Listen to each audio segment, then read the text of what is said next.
subscribe.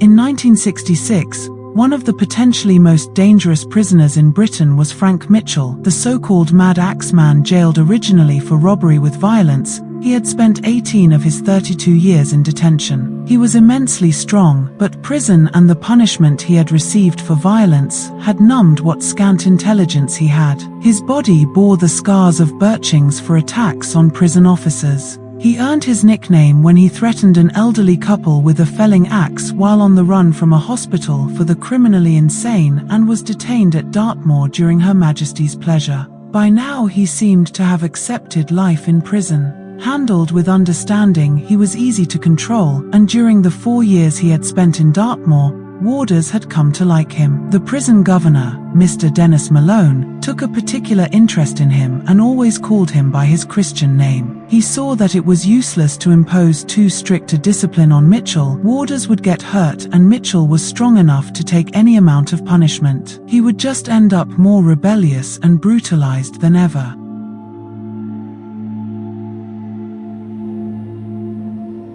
Instead of this, the governor allowed Mitchell a loose rein. He was given the blue armband of a trusted prisoner and promised that if he behaved himself, the governor would do everything he could to get him a release date from the Home Office. Mitchell seemed happy with the arrangement, and Dartmoor became something of a home for him. He spent hours in the gymnasium improving his extraordinary physique, and during the day seems to have had more freedom than anyone in Dartmoor. Most days were spent on the moors in working parties guarded by a single warder, who often let Big Mitchell wander away on his own. Mitchell liked this. He had a way with animals, taming the wild moorland ponies and riding them for miles. Wearing his shirt and denim trousers, he was quite free to visit isolated Dartmoor pubs and often brought a bottle of Scotchback for the evening. He bought a budgerigar for his cell, and even had a mistress for a while, a village schoolmistress he used to make love to in a deserted barn. Each night, when he was locked up in his cell, he did his press-ups and his weightlifting and went off to sleep dreaming of the release date which the governor would get him.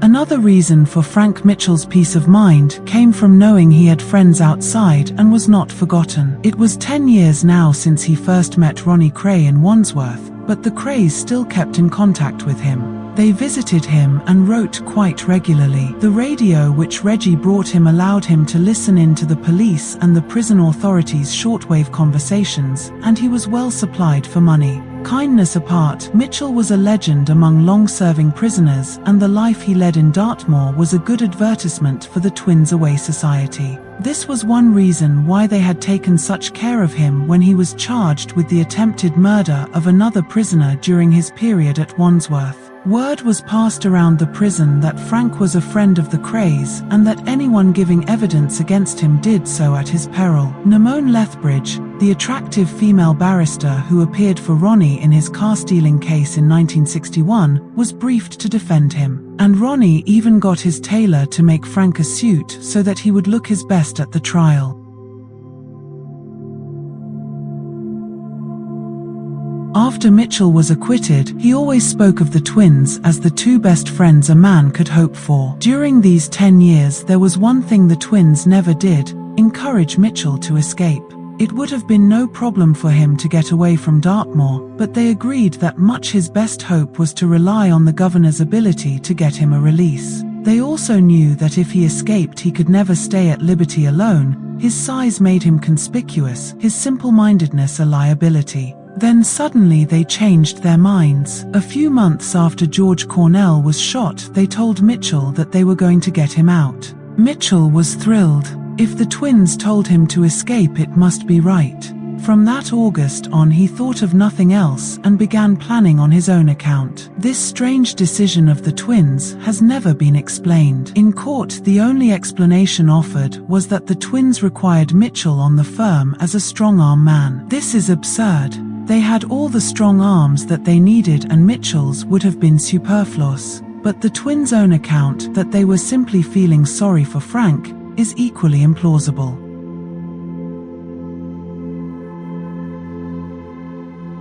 They had been feeling sorry for him now for years. The truth is that the whole idea of helping Mitchell to escape began as a simple exercise in underworld public relations, a gesture of the sort the twins could not resist, especially that summer when it was clear that something needed to be done. For contrary to Ronnie's arguments, the Cornell murder had backfired, scaring their friends more than their enemies. Business was suffering. Payne and Gore had both left town. Even the protection business seemed to be suffering. London's top gambling club, which the twins had minded for 3 years, decided that they were far too dangerous to have around and offered a £10,000 lump sum to end the arrangement. Something was needed to convince the underworld that the twins were more than trigger-happy murderers. The idea of using Mitchell for this purpose seems to have come from one of Ronnie's friends, Mad Teddy Smith. Smith was an unusual gangster. The BBC had recently accepted a play he had written about a bank robbery, and he was tending to see life in somewhat dramatic, televisual terms. He had been interested in Mitchell's story for some while and asked the twins to let him visit the Axeman. He found him starting to get worried about his release date and formed the idea of helping him to get public sympathy.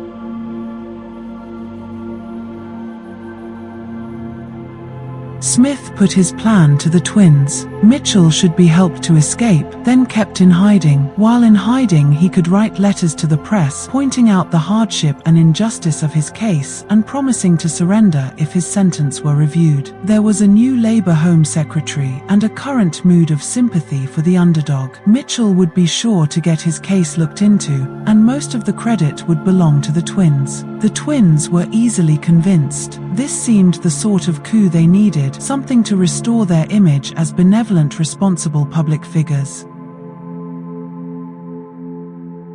Ronnie began to think of several journalists and politicians he could put pressure on to back up the campaign, and Mitchell was informed that he would definitely be home for Christmas. But this remained an awkward period for the twins. Reactions to the Cornell murder were making life uncomfortable for both of them. Ronnie saw potential traitors all around him and wondered whom to shoot next. Reggie was drinking heavily. Most nights they slept at Valence Road, and one night Cornell's widow came and smashed the windows, shouting that the twins were bloody murderers. Violet was upset that anyone could say such things about her boys. In fact, nobody was talking to the police, but the twins had grown so jittery that when they heard rumors of fresh police evidence about Cornell, they fled the country. They had had an escape route ready for some time, and a private aircraft was waiting for them in a field near Bognor.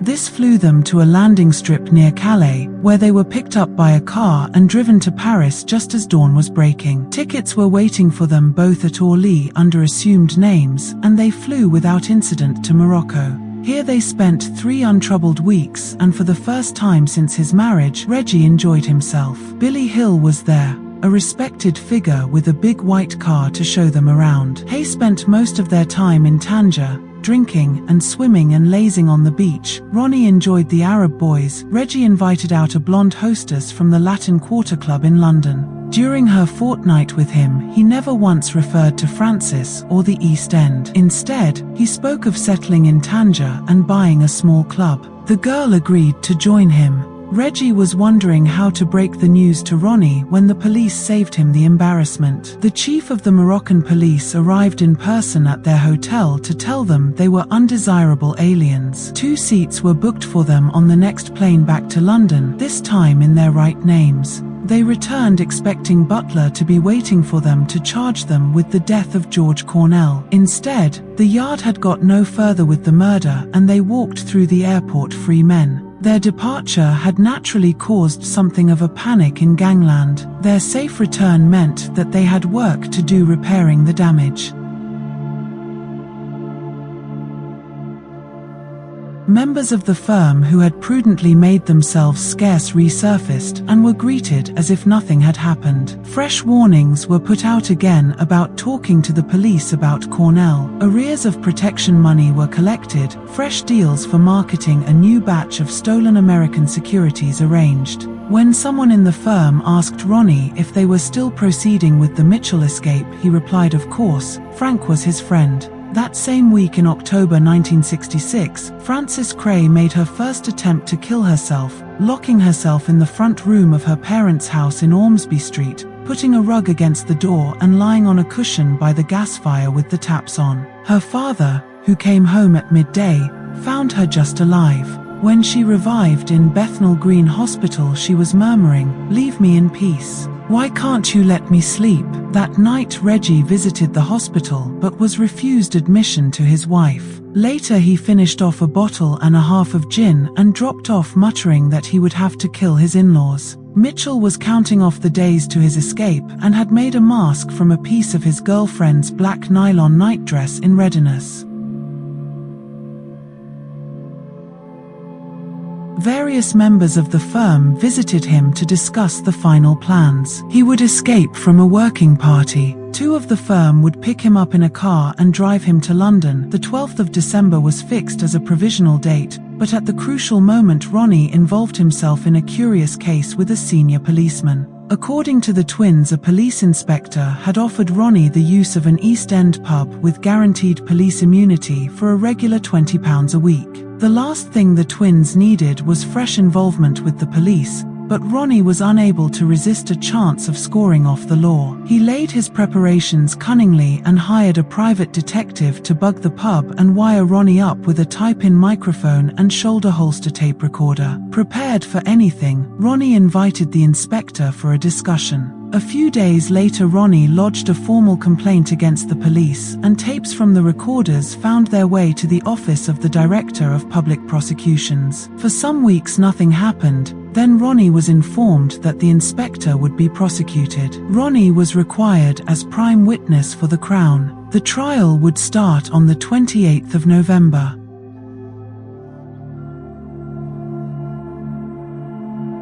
Ronnie insists that all that he could do was disappear. It was a matter of principle. I'd do most things, but I'd never go in no witness box for the law to get someone put away, not even a copper. The squeeze was put on to a Mayfair property man to find the twins a suitably discreet flat. Within a few hours Ronnie had what he needed, a 5-room furnished flat in a quiet road in Finchley. The day before he was due in court, he moved in and for the next 8 months remained officially on the run. Ronnie was quite sincere about refusing to appear in court, but he could hardly have found a worse moment to disappear. He went to ground completely and had soon turned his flat into a fortress. It was crammed with guns, and he kept one of the machine guns under the floorboards. The curtains were kept drawn and he never ventured out. Instead, he got the firm to bring stocks of food and gin and bottled beer so that he could stay hidden for weeks on end. Codes were invented for the telephone and letters. He played Italian opera on the gramophone and had a fresh boy every night. During the day, he would be busy working out who needed murdering. As usual in the twins' crises, everything fell on Reggie, running the firm, coping with Ronnie, worrying about Frances. On top of this, the 12th of December was approaching. His brother Charlie said that he was mad to think of springing Mitchell at a time like this. Reggie agreed, but Ronnie wouldn't hear of letting Mitchell down. As usual, Ronnie got his way, but nothing was properly planned now. Reggie was forced to improvise as best he could, and he asked several members of the firm if they had relatives prepared to put up Mitchell for a week or two. Predictably, none had.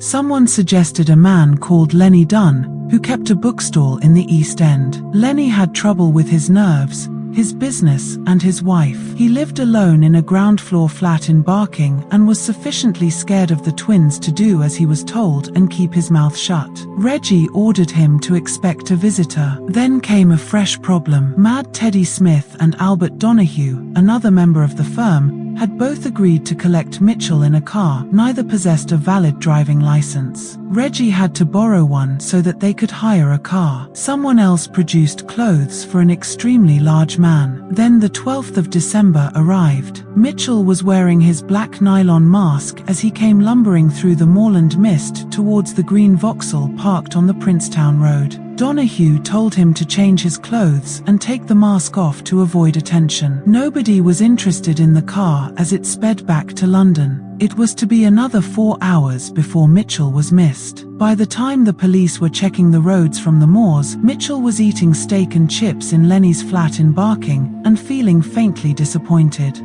He had expected something grander, a hero's welcome from the twins, a great party with champagne and girls, and the congratulations of the underworld. Instead, Smith had to explain as best he could that the twins were unable to see him that night and that Scotch Jack Dixon and Lenny Dunn would be taking care of him. Just for a few days he would be the most wanted man in Britain and must make no attempt to see anyone or contact his family. He must be patient, lie low, trust the twins.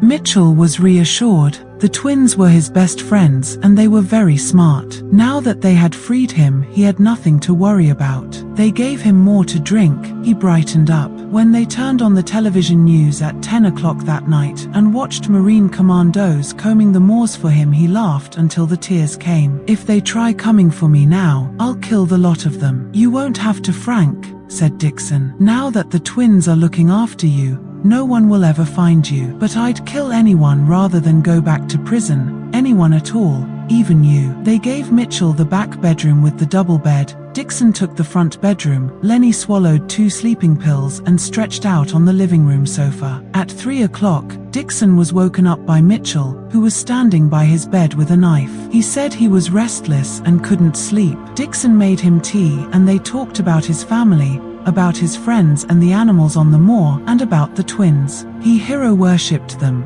Ronnie especially. Ronnie had told him that when everything was sorted out they'd live together, just the two of them, in a beautiful rich house in the country. He could keep all his animals there. He loved animals, particularly little ones, birds, mice and kittens, anything he could be gentle with. Ronnie had promised him all the animals he wanted. Ronnie was an animal lover too. He waited all next morning for him, but no Ronnie. Reggie came instead. Rather than say that Ronnie too was in hiding, he told him he was away and would soon be coming. In the meantime, Teddy Smith would help him write his letters to the press, and the twins would see that he had Christmas with his family. Mitchell was reassured by this. Soon he was suggesting one of his favorite games, a trial of strength. To humor him, Reggie took off his jacket, sat down at the kitchen table and gripped Mitchell's enormous hand with his own. Reggie was exceptionally strong in the arms and shoulders, but Mitchell smiled and pushed, and slowly Reggie's arm went back until his knuckles touched the table. Mitchell was delighted. "See what I used to do in Dartmoor," he said, and picking up Dixon and Lenny Dunn by the belts, lifted them, one in each hand until their heads touched the ceiling. "That's what I'd do with anyone who tried to catch me." That afternoon Mad Teddy and the Axeman worked on the letters to the press and the Home Secretary. Mitchell had learnt to write in prison but was slow and lacked the literary touch which, as a writer, Mad Teddy thought the letters should have. After some false starts, they agreed on a rough outline, and with Smith dictating, Mitchell laboriously penned his letter to the Mirror editor and to the Home Secretary, care of the editor of the Times. "Sir, the reason for my absence from Dartmoor was to bring to the notice of my unhappy plight. To be truthful, I am asking for a possible date of release. From the age of 9, I have not been completely free, always under some act or other. Sir, I ask you, where is the fairness of this? I am not a murderer or a sex maniac, nor do I think I am a danger to the public. I think that I have been more than punished for the wrongs I have done. Yours sincerely, Frank Mitchell." While Mitchell waited patiently for Ronnie was having troubles of his own. His depressions had begun and he was spending most of the day behind drawn curtains, armed and watching the road for the police. One of the firm had brought his favorite records of Churchill's speeches, He played them endlessly and drank a lot. Sometimes he ordered a full meeting of the firm and talked about the future. Further link-ups with the mafia, control of a London-centered narcotics network, a Kray representative running the rackets in every major British city, an international strike force ready for villainy anywhere in the world. Ronnie was thinking big. At other times he was obsessed with private grievances and wanted someone hurt. A boxing manager had been impolite about a young boxer he fancied. A villain they occasionally employed called Jack McVitie was becoming unreliable. Payne was suspiciously silent. What was he up to? Sometimes the strain of hiding seemed unbearable, and even Churchill's wartime speeches were no help. All he could do was drink himself insensible or lie in bed taking more Stematol until the depression lifted. Time passed slowly for both prisoners. While Ronnie had his nightmares in Finchley, Mitchell in his basement flat in Barking still talked endlessly about him and the life they'd lead together. He would be Ronnie's right-hand man. They would become inseparable, the greatest criminals of the century.